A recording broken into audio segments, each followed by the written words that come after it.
तो सभी भाइयों एवं बहनों को नमस्कार। स्वागत है आपका आपके अपने चैनल सक्सेस जंक्शन एक कदम सफलता की ओर में। मेरा नाम है अतुल शुक्ला और हम लेकर के आ गए हैं आपके लिए मध्य प्रदेश पुलिस कांस्टेबल भर्ती 2025 28 नवंबर फर्स्ट सेकंड शिफ्ट का एग्जाम एनालिसिस। काफ़ी सारे प्रश्न हमारे पास में आ गए हैं। सबसे बड़ी खुशी की बात यह है, रेलवे कोड जितना भी पूछ रहा है, चाहे छोटे से छोटे रेलवे स्टेशन के बारे में पूछे, वो सब अपनी रेलवे वाली वीडियो से आ रही है। रेलवे कोड की हमने वीडियो बना रखी है। जिन लोगों ने नोट्स ले रखा है उन लोगों के पास में रेलवे कोड का नोट्स भी पहुंच गया होगा। जितनी बार ये प्रश्न पूछा जाए उतनी बार आपको वीडियो देखनी है और नोट्स को पढ़ना, ठीक है। अभी तक लगभग 60,000 के ऊपर उस पर व्यूज आ चुके हैं। सर्च करना railway code by Success Junction तो वीडियो आपको मिल जाएगी, है ना। जितने भी कोड अभी तक पूछे गए हैं वो सब अपने उसी वीडियो से आए हैं मेरे भाई, ठीक है। चलिए तो वीडियो को लाइक करके चैनल को सब्सक्राइब कर दीजिए, जिससे आगे आने वाली सारी वीडियो टाइम टू टाइम आपके पास में पहुंचता रहे, सारा एग्जाम एनालिसिस भी आप तक पहुंचता रहे। चलिए शुरुआत करते हैं और देखते हैं सबसे पहले किस किसने आज प्रश्न भेजे हैं। प्रदीप कुमार जी ने भेजे हैं, इनके 78 नंबर है। अंशुमान ओझा जी ने भेजे हैं, इनके 81 नंबर हैं। आप दोनों लोगों को बहुत बहुत धन्यवाद। आइए शुरुआत करते हैं साइंस से। सबसे पहले हम शुरुआत करेंगे। आइए देखते हैं पहला प्रश्न क्या पूछा गया है। देखिए, कंडीशन वाला पूछा गया था, एक ऐसा तत्व जो चमकदार है, आघात वर्धनीय है, अम्ल और क्षार दोनों के साथ में क्रिया कर सकता है, ऐसा तत्व कौन सा है। ऑप्शन में जिंक यानी कि जस्ता दिया गया था, यही आपका आंसर हो जाएगा। चलिए देख लेते हैं इसके बारे में कुछ जानकारी। तो देखो, यह एक ऐसा तत्व है जो चमकदार है, आघात वर्धनीय है और अम्ल और क्षार दोनों के साथ में क्रिया कर सकता है। वो कौन सा है? वो जिंक या फिर जस्ता है।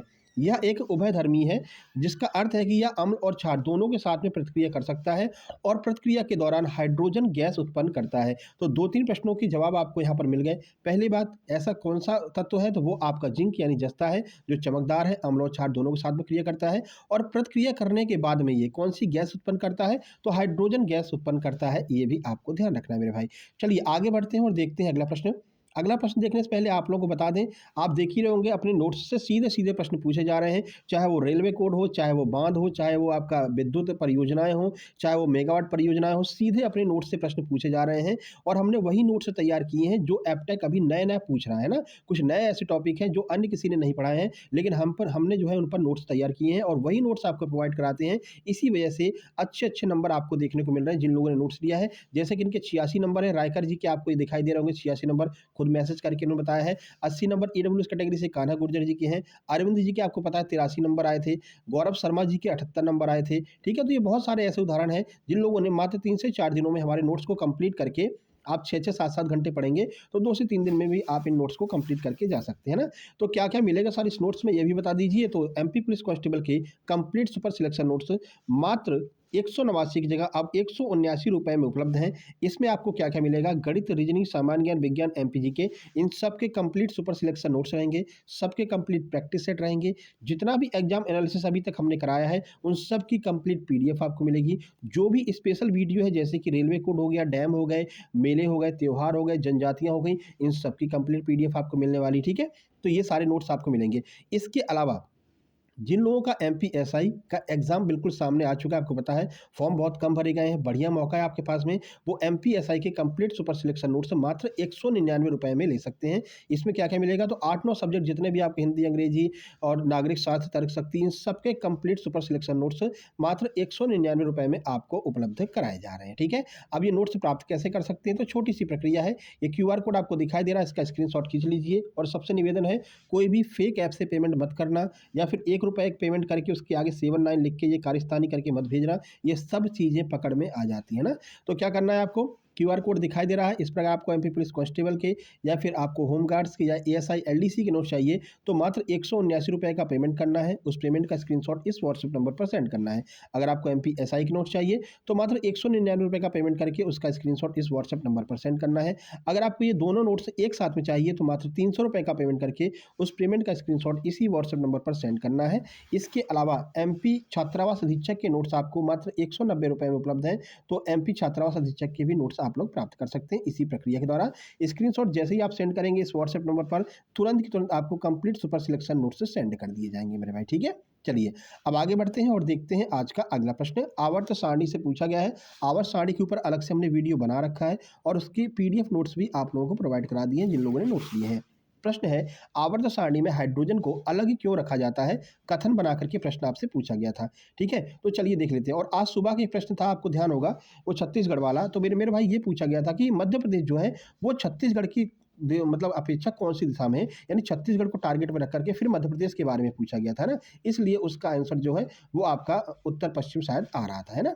तो ध्यान रखना आपसे। अगला देखो, तो हाइड्रोजन को आवर्त सारणी में अलग से इसलिए रखा गया है क्योंकि इसके गुण क्षार धातुओं और हैलोजन दोनों से मिलते जुलते हैं, जिससे यह किसी एक समूह में पूरी तरह से फिट नहीं बैठता है। यह एक इलेक्ट्रॉन खो सकता है क्षार धातुओं की तरह और एक इलेक्ट्रॉन ग्रहण कर सकता है हैलोजन की तरह। तो ये मतलब दोनों के गुण दिखा रहा था, इसलिए कहा इसको उठा करके अलग ही पटक देते हो, तो अलग ही मतलब इसको पटक देते हैं, तो इसको उठा करके एक अलग स्थान दे दिया आवर्त सारणी में सबसे ऊपर, ठीक है, जो इसे एक अद्वितीय तत्व बनाता है। और कुछ इसके गुण देख लेते हैं जहाँ से आगे प्रश्न बढ़ सकता है। देखो, हाइड्रोजन को अलग रखने का कारण क्या है वो आपको बता दिया, इसके पास में अनोखे गुण हैं। इलेक्ट्रॉनिक विन्यास भी इसका अलग होता है। इसका इलेक्ट्रॉनिक विन्यास 1s1 है, जो क्षार धातुओं NS1 के समान है, लेकिन यह एक इलेक्ट्रॉन अगर ग्रहण कर लेगा तो फिर यह हैलोजन की तरह इसका इलेक्ट्रॉनिक विन्यास हो जाएगा, यानी कि NH2NP5, ये इसका इलेक्ट्रॉनिक विन्यास हो जाएगा। तो दोनों गुण दिखाने की वजह से इसको उठा करके ऊपर रख दिया है मेरे भाई, ठीक है। चलिए आगे बढ़ते हैं। अगला, हाइपोथैलेमस ग्रंथि कौन सा हार्मोन प्रभावित, मतलब हाइपोथैलेमस ग्रंथि को कौन सा हार्मोन प्रभावित करता है, या हाइपोथैलेमस ग्रंथि के द्वारा कौन से हार्मोन प्रवाहित किए जाते, स्रावित किए जाते हैं, दोनों एक ही बात है। चलिए देख लेते हैं। तो हाइपोथैलेमस कई हार्मोन्स को स्रावित करता है, जिनमें कुछ सीधे रक्त में छोड़े जाते हैं और कुछ पिट्यूटरी ग्रंथि के अग्रभाग से अन्य हार्मोन के स्राव को नियंत्रित करते हैं। पश्चिम पिट्यूटरी में छोड़े जाने वाले हार्मोन में ऑक्सीटोसिन हो गया, ऑक्सीटोसिन के बारे में आपको जानकारी होगी, है ना, कि ये जो है मनुष्य की जो भी भावनाएं होती हैं उनको कंट्रोल करने का काम ऑक्सीटोसिन करता है। इसके अलावा एंटीडायड्रिक, जिसे हम वैसोप्रेसिन भी कहते हैं, वैसोप्रेसिन ज़्यादातर पूछा जाता है, तो वैसोप्रेसिन शामिल है। जबकि अग्र पिट्यूटरी को नियंत्रित करने वाले हार्मोन में डोपामाइन हो गया, ठीक है, इसके अलावा GRH हो गया और थायरोट्रोपिन हो गया। ये सारे हार्मोन्स जो हैं वो हाइपोथैलेमस के द्वारा छोड़े जाते हैं। इसको थोड़ा सा आपको ध्यान रखना है, इनमें से ही आपके ऑप्शन में दिया गया होगा। अगला प्रश्न है, देखो यहाँ से लगातार प्रश्न पूछा जा रहा है और इसका वर्ण विक्षेपण के ऊपर अलग से वीडियो बना रखी है, उसके नोट्स भी आपको दे रखे हैं, ठीक है। वीडियो देख करके जाना, वर्ण विक्षेपण से डेली प्रश्न पूछा जा रहा है। वर्ण विक्षेपण, प्रकीर्णन, इंद्रधनुष, इनसे डेली प्रश्न बन रहे हैं ना। देखो, तो सूर्य प्रकाश का रंग डूबते और उगते समय लाल क्यों दिखाई देता है, यानी सूर्य जो है हमको डूबते समय और उगते समय लाल रंग का क्यों दिखाई देता है, तो भाई उसका रीजन है प्रकीर्णन। प्रकीर्णन की वजह से सूर्य हमें लाल रंग का दिखाई देता है। आइए पूरी बात आपको समझा देते हैं। तो सूर्योदय और सूर्यास्त के समय सूर्य लाल इसलिए दिखाई देता है क्योंकि सूर्य की किरणों को वायुमंडल में लंबी दूरी तय करनी पड़ती है। इस दौरान नीले और बैंगनी जैसे कम तरंग दैर्घ्य वाले जो रंग होते हैं, उन रंगों का प्रकीर्णन अधिक हो जाता है, यानी कि वो बिखर करके समाप्त हो जाते हैं। जबकि लाल और नारंगी जैसे लंबी तरंग दैर्घ्य वाले जो रंग होते हैं, उनका प्रकीर्णन कम होता है। इसी कारण हमारी आंखों तक मुख्य रूप से लाल और नारंगी रंग ही पहुंच पाता है ना। जैसे ये सूर्य है, सूर्य से किरणें निकली, आपको पता है ये किरणें सफ़ेद रंग की होती हैं। फिर क्या होता है, प्रकीर्णन की क्रिया के फलस्वरूप क्या होता है, जैसे कि प्रकीर्णन की क्रिया में ये किरण जैसे ही यहाँ से गुजरती है वैसे ही 7 रंगों में विभक्त हो जाती है ना, बैजानी हपीनाल आपको याद होगा। इसमें बाकी सारे रंग तो बिखर जाते हैं क्योंकि उनका तरंग दैर्घ्य कम होता है, लेकिन जो लाल और नारंगी रंग होता है उसकी तरंग दैर्घ्य ज़्यादा होती है, यानी कि वो ज़्यादा दूरी तय कर सकते हैं। ये पूरा आपको बहुत डिटेल में पेट्रोल का उदाहरण दे करके बढ़िया से आपको ट्रिक के द्वारा समझाया है, वो वीडियो आप जाकर के देखेंगे तो भाई प्रकीर्णन और इंद्रधनुष और आपका वर्ण विक्षेपण वाला प्रश्न कभी भी आपका गलत नहीं हो सकता, ये मैं इस बात की गारंटी दे रहा हूँ। आप जाकर के एक बार वीडियो जरूर देखना, है ना, सर्च कर लेना प्रकीर्णन या फिर वर्ण विक्षेपण बाय सक्सेस जंक्शन, तो आपको वो वीडियो मिल जाएगा। चलिए, सूर्य की रोशनी का प्रकीर्णन होता है। सूर्य के प्रकाश में सभी रंग शामिल होते हैं, लेकिन वायुमंडल से गुजरते समय ये कणों से टकरा करके बिखर जाते हैं, जिसे हम प्रकीर्णन कहते हैं। और तरंग दैर्घ्य में अंतर होता है। लाल रंग की तरंग दैर्घ्य सबसे लंबी होती है, इसलिए वो सबसे लंबी दूरी तय करता है और हमको जो प्रकाश मतलब डूबते और उगते सूर्य का जो रंग होता है वो लाल रंग का दिखाई देता है। आगे बढ़ते हैं, अगला प्रश्न, धारा की दिशा बदलने पर चुंबकीय क्षेत्र पर क्या प्रभाव पड़ेगा। तो जैसे आप धारा की दिशा बदलेंगे, चुंबकीय क्षेत्र की दिशा भी बदल जाएगी, यानी उलट जाएगी। कैसे, आइए देखते हैं। तो धारा की दिशा बदलने पर चुंबकीय क्षेत्र की दिशा भी उलट जाती है। यह प्रभाव दाहिने हाथ के अंगूठे के नियम, जो फ्लेमिंग का राइट हैंड का नियम है, उस पर यह प्रश्न बना है। पहले भी ये प्रश्न बन चुका है, इसीलिए आपसे कहते हैं हर दिन का एग्जाम एनालिसिस देखा कीजिए, एक भी दिन का एनालिसिस मिस मत कीजिए, है ना, क्योंकि सीधे सीधे प्रश्न रिपीट हो रहे हैं। जिसके अनुसार यदि धारा की दिशा बदलती है तो तार के चारों ओर चुंबकीय क्षेत्र की दिशा भी विपरीत हो जाती है। तो दिशा का उलट जाना क्यों होता है, यदि जब आप किसी चालक में धारा की दिशा उलट देते हैं तो उत्पन्न चुंबकीय क्षेत्र की दिशा भी पूरी तरह से विपरीत हो जाती है। उदाहरण, यदि धारा एक दिशा में प्रवाहित हो रही है तो चुंबकीय क्षेत्र जो है वो घड़ी की सुई की दिशा में, यानी क्लॉकवाइज दिशा में प्रवाहित होगा। जैसे ही धारा की दिशा आप बदलेंगे, जो चुंबकीय क्षेत्र है वो एंटी क्लॉकवाइज चलना प्रारंभ हो जाएगा, ठीक है। आगे बढ़ते हैं, अगला प्रश्न करंट अफेयर का है, लेकिन 2023 का पूछा है कि 2023 में प्रतिस्पर्धा आयोग के अध्यक्ष कौन थे। तो उस टाइम पर रवनीत कौर जो है वो 2023 में अध्यक्ष थी। आइए देख लेते हैं। तो 2023 में प्रतिस्पर्धा आयोग यानी कि सीसीआई की अध्यक्ष रवनीत कौर है, जिन्होंने 23 मई 2023 को यह पद ग्रहण किया था। हमने जो नियुक्ति वाली आपको पीडीएफ दी है उसको अच्छे से पढ़ कर के जाना। हमने कहा था देखो, जो वर्तमान में कार्य कर रहा है कोई भी जो मतलब अधिकारी है, वो अगर नियुक्त हुआ है आज से 2 से 3 साल पहले, लेकिन वर्तमान में कार्यरत है, तो आपसे वर्तमान का नहीं पूछेंगे, वो जब नियुक्त हुआ है ना, वो आपको पूछेंगे भाई 2023 में, 2022 में। अब आप एकदम घबरा जाओगे, 2023 की करंट अफेयर कौन याद करेगा? अरे भैया, आज भी ये रवनीत कौर प्रतिस्पर्धा आयोग के अध्यक्ष हैं, लेकिन कब नियुक्त हुई थी? 2023 में हुई थी, तो शुरू से पूछ लिया है, बस इतना अंतर है। ठीक है ना? तो इसीलिए वो वाली पीडीएफ अच्छे से पढ़ करके जाना, नियुक्ति वाली जो हमने आपको दी है। देखिए, 23 मई 2023 को उन्होंने पद ग्रहण किया था। वे सीसीआई के इतिहास में नियुक्त होने वाली पहली महिला है। ठीक है?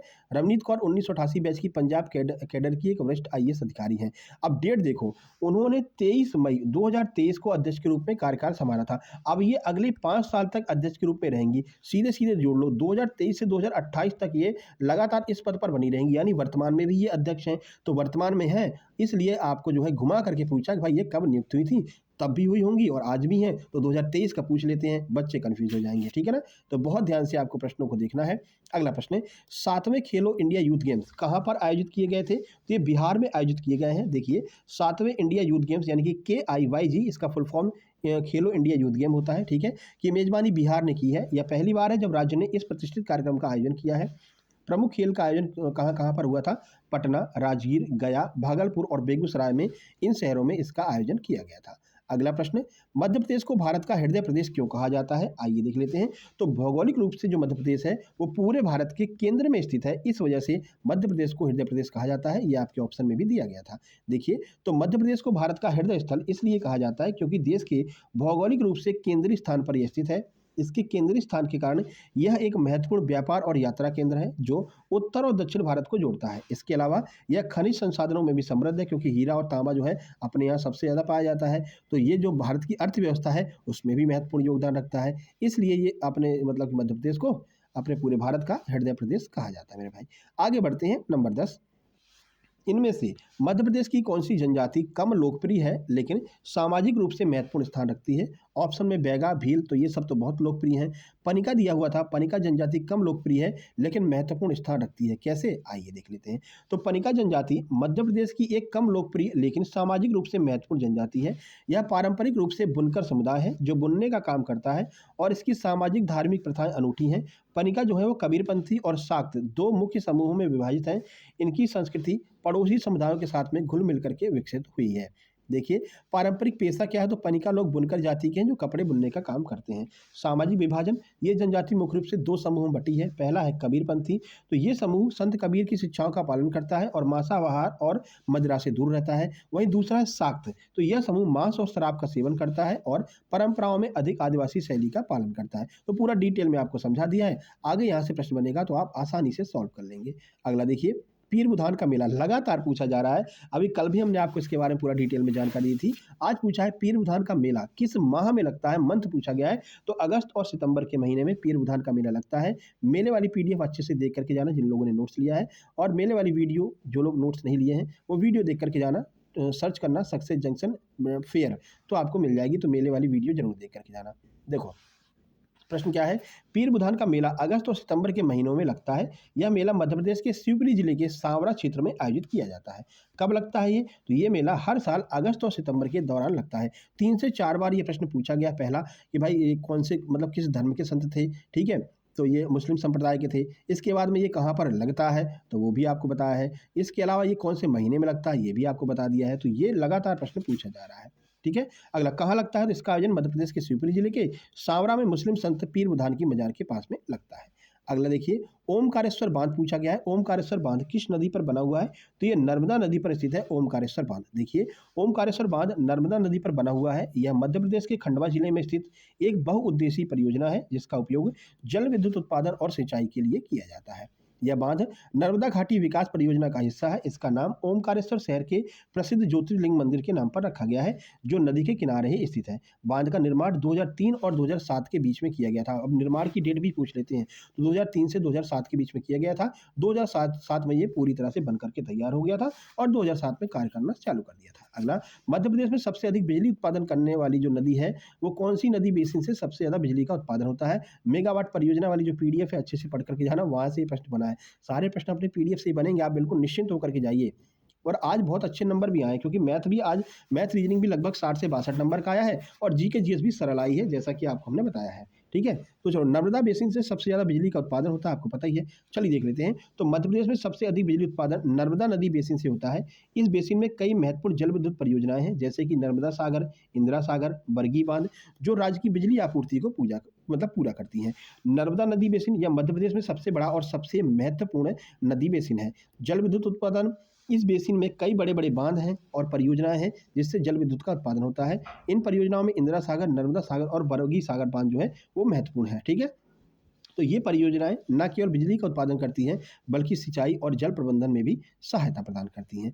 अगला प्रश्न देखिए, खजुराहो नृत्य महोत्सव में कौन कौन से शास्त्रीय नृत्य होते हैं? 4 ऑप्शन दिए गए थे, हिप हॉप भी दिया गया था। अब ये हिप हॉप कोई शास्त्रीय नृत्य तो है नहीं, तो यही आपका अलग हो जाएगा। इसमें पूछा था कौन सा नृत्य नहीं होता है। अब कौन कौन सा होता है उसके बारे में डिटेल में आपको जानकारी देंगे। इस प्रश्न से आप मान के चलिए कि 5 से 6 नंबर आपके क्लियर होंगे। कि सर ऐसा क्यों? क्योंकि पूरा स्टैटिक जीके आपका क्लियर हो जाएगा। कौन सा नृत्य कहाँ पर होता है ये भी क्लियर हो जाएगा। चलिए देख लेते हैं। तो खजुराहो नृत्य महोत्सव में कई तरह के शास्त्रीय नृत्य प्रस्तुत किए जाते हैं, जिनमें भरतनाट्यम, कथक, ओडिसी, कुचिपुड़ी, मणिपुरी, कथकली और मोहिनीअट्टम शामिल हैं। ये महोत्सव भारत की समृद्ध शास्त्रीय नृत्य परंपराओं को प्रदर्शित करता है। देखिए, भरतनाट्यम की बात करें तो भरतनाट्यम तमिलनाडु से उत्पन्न एक प्राचीन लोकप्रिय नृत्य है। तो भरतनाट्यम कहाँ का है? तमिलनाडु का। कथक उत्तर भारत का एक शास्त्रीय नृत्य है, जिसे महोत्सव में अक्सर प्रस्तुत किया जाता है। तो कथक कहाँ का है? उत्तर प्रदेश। ओडिसी कहाँ का है? उड़ीसा का। कुचिपुड़ी कहाँ का है? आंध्र प्रदेश का शास्त्रीय नृत्य। ठीक है, सब कुछ लिख करके आपको दे दिया है। मणिपुरी कहाँ का है? तो भैया मणिपुर राज्य का नृत्य है और ये भी अपनी प्रस्तुति देते हैं। कथकली भाई केरल का है, अभी पूछा नहीं है लेकिन पूछेगा जरूर आगे। मोहिनीअट्टम ये भी केरल का है, एक बार पूछा जा चुका है। ठीक है, और देख लीजिए, सत्रिया ये असम का है, ये भी पूछा जा चुका है, आगे भी चांसेस है पूछे जाने के। तो सारे शास्त्रीय नृत्य भी हो गए, कहाँ पर वो आयोजित की, मतलब कहाँ के वो नृत्य हैं वो भी हो गया, और अपने खजुराहो नृत्य महोत्सव में इन सबका आयोजन किया जाता है। अगला, नीलगिरी पहाड़ी से लगातार प्रश्न आ रहे हैं। प्रश्न पूछा, नीलगिरी पहाड़ी कौन से घाट के अंतर्गत आता है? पश्चिमी घाट, पूर्वी घाट या फिर इनमें से कोई नहीं, इस तरह का था। तो पश्चिमी घाट के अंतर्गत नीलगिरी की पहाड़ियाँ आती हैं। देख लीजिए, नीलगिरी पहाड़ी पश्चिमी घाट के अंतर्गत आती है, यह पश्चिमी घाट का हिस्सा है और कर्नाटक, केरल, तमिलनाडु राज्यों के संगम पर यह स्थित है। पश्चिमी घाट का हिस्सा है। नीलगिरी पहाड़ियाँ पश्चिमी घाट का एक महत्वपूर्ण भाग है, जो दक्षिण भारत के पश्चिमी तट के समांतर चलती हैं। पूर्वी और पश्चिमी घाट का जो मिलन बिंदु है वो यहीं पर है। तो यह उन स्थानों में से एक है जहां पूर्वी और पश्चिमी घाट आपस में आकर के मिल जाते हैं। तो हो सकता है आपके ऑप्शन में ये भी दिया गया हो कि भाई पूर्वी घाट और पश्चिमी घाट का मिलन बिंदु। अगर मिलन बिंदु दिया था तो मिलन बिंदु ही आपका सही आंसर हो जाएगा। अगला प्रश्न देख लीजिए। अगला इकोनॉमी से पूछा गया है कि भारत सरकार जो अतिरिक्त अनुदान है वो किस वजह से लाती है, क्यों उसको अतिरिक्त अनुदान की आवश्यकता पड़ती है? पॉलिटी का कह सकते हैं। देखिए, तो भारत सरकार कुछ विशेष परिस्थितियों में अतिरिक्त अनुदान लाती है, जिनमें बजट में उल्लेख ना की गई सेवाओं के लिए अतिरिक्त खर्च की आवश्यकता होना, या फिर किसी सेवा पर आवंटित राशि से अधिक धन खर्च हो जाना। ये अनुदान भारतीय संविधान के अनुच्छेद 115 के तहत राष्ट्रपति की संस्तुति में प्रस्तुत किया जाता है। आपके ऑप्शन में दिया गया था कि किसी पर ज़्यादा खर्चा हो जाता है तो उसको पूरा करने के लिए ये भारत सरकार अतिरिक्त अनुदान लेकर के आती है। चलिए अगला प्रश्न देखते हैं। लाइक कर देना भाई, इतनी मेहनत आपके लिए कर रहे हैं। प्रश्न है पिपरिया का रेलवे कोड। रेलवे कोड की जो अपनी पीडीएफ बनी हुई है, जो वीडियो बनी हुई है, उससे बाहर चाहे छोटे से छोटा पूछ लें, सब कुछ आपको वहीं से मिलेगा, है ना।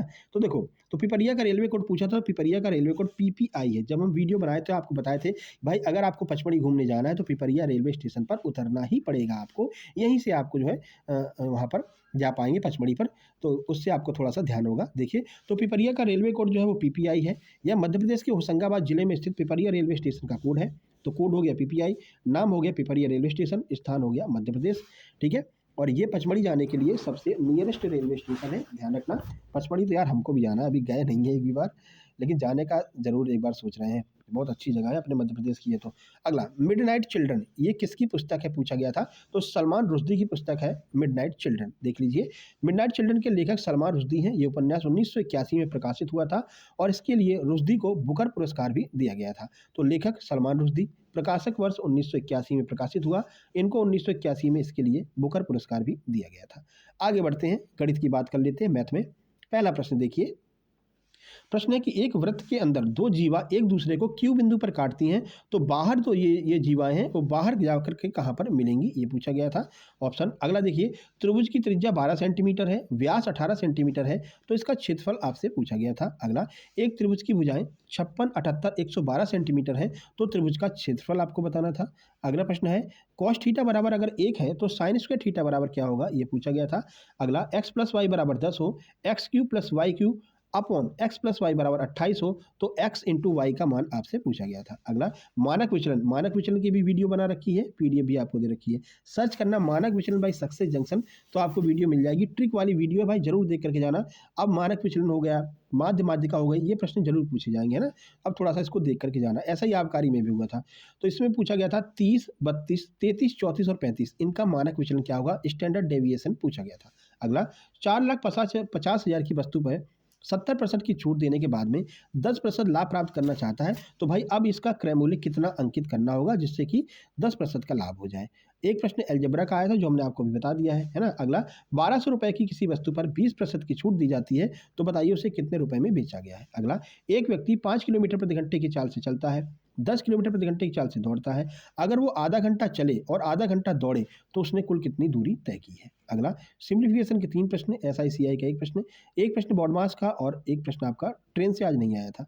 अगला, रीजनिंग देख लीजिए, रीजनिंग में दिया गया था योगी आदित्यनाथ, अमित शाह, भूपेश बघेल और एक और कोई नेता दिया गया था, इनमें से आपको अलग बताना था कि अलग कौन है। अगला, 100 वर्षों में कितने विषम दिन होते हैं, ये पूछा गया था। फिर 435, 415, 451, 425, इनमें से कौन सा अलग है, ये आपको बताना था। सेम एड्रेस के 2 प्रश्न पूछे गए हैं और सेम एड्रेस की भी वीडियो हमने करा रखी है, सर्च करना same address by Success Junction. तो ट्रिक के द्वारा हमने समझाया है बहुत अच्छे से, 2 प्रश्न आपके बिल्कुल पक्के हो जाएंगे। उस सेम एड्रेस को आप 1 सेकंड में देखते ही निकाल लेंगे। कुछ ट्रिक्स और टेक्निक्स होती हैं जिससे कि आप फंसे नहीं और उन प्रश्नों को आसानी से सॉल्व कर लें, और सेम एड्रेस की नोट्स भी हमने आपको दिए हैं। अगला, क्लॉक का कोई प्रश्न नहीं आया था। ऑटोग्राफ यानी कि एक ऐसा शब्द था जिसको अलग अलग करके दिया गया था और एक मीनिंगफुल वर्ड बन रहा था, वो बन रहा था ऑटोग्राफ। अगला, एम्बेडेड फिगर यानी कि आकृति निहित वाला एक प्रश्न आया था। कथन निष्कर्ष के लगभग 3 प्रश्न, एक प्रश्न सिलोजिज्म का, पजल आज नहीं आई थी, मानसिक अभिरुचि के 4 प्रश्न, सिटिंग अरेंजमेंट के 2 प्रश्न, एक डायरेक्शन और एक प्रश्न रैंकिंग से भी पूछा गया था। चलिए नंबर देख लेते हैं। आज मैथ की बात करें, लगभग 25 से 27 नंबर का मैथ है, 36 नंबर की रीजनिंग है, कुल मिलाकर के 61 से 62 नंबर का इस शिफ्ट में मैथ रीजनिंग देखने को मिला है। साइंस लगभग 14 नंबर का, 1 से 2 प्रश्न आज इसमें रॉन्ग भी देखने को मिले हैं। नंबर देख लीजिए, अच्छे आएंगे ऑब्वियसली, सीधी सी बात है। 78, 76, 77, 79, 81, 82 और 80 नंबर आज जो है स्टूडेंट्स के देखने को मिले हैं। चलिए, ये हमारा व्हाट्सएप नंबर है जिस पर मैसेज करके आपको नोट्स प्राप्त कर लेने हैं, 7052547003। इस वीडियो को शेयर कर देना। Telegram channel success junction live के नाम से है, लिंक मिल जाएगी डिस्क्रिप्शन में, ज्वाइन कर लेना, नहीं तो सर्च करेंगे तो आपको मिल जाएगा सिल्वर प्ले बटन वाला अपना, उस पर प्रोफाइल लगा होगा, ठीक है। तो भाई इसको शेयर कर देना हर जगह। आपके लिए तबीयत खराब है, जानते जुकाम एक बार पकड़ लेता हूँ जल्दी 10-15 दिन से पहले छूटता नहीं है ना, लेकिन फिर भी आपके लिए वीडियो बना रहे हैं, मेहनत कर रहे हैं, तो ये आपका फ़र्ज़ बनता है इस वीडियो को हर जगह शेयर करें, हर ग्रुप में शेयर करें, हर टेलीग्राम ग्रुप में शेयर करें, ये आपका फ़र्ज़ बनता है। मिलते हैं नेक्स्ट वीडियो में, तब तक के लिए नमस्कार, धन्यवाद।